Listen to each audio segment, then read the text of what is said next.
Hello and welcome. Breaking news: Sekhukhune United have announced the signing of former Mamelodi Sundowns defender Rivaldo Coetzee. Coetzee has been signed by Sekhukhune United as a free agent. That is why they can be able to sign him now in April, even though the transfer is not officially opened.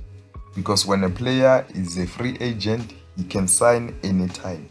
Coetzee has been training with Sekhukhune United since 2025 after leaving Mamelodi Sundowns.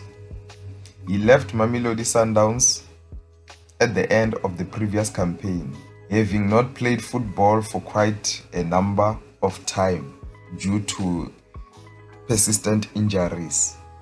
So Mamelodi Sundowns decided to part ways with him.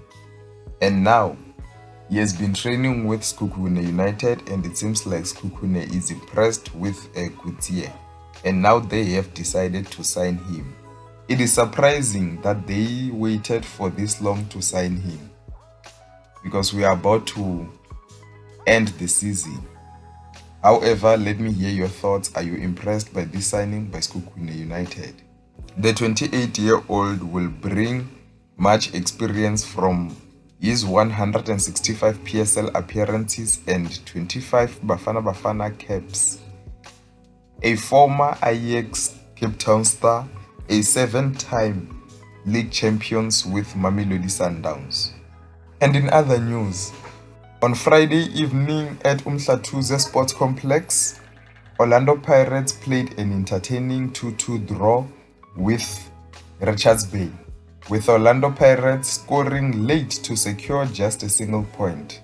Now, after dropping points, Mamelodi Sundowns are 1 point ahead with a game in hand, potentially 4 points ahead of Orlando Pirates with 6 games to go. Now it seems like the league is gone. What do you think went wrong yesterday with Orlando Pirates dropping points? And do you think that the title race is now over? Let me hear your thoughts regarding that. That's the end of the news for today. See you next time.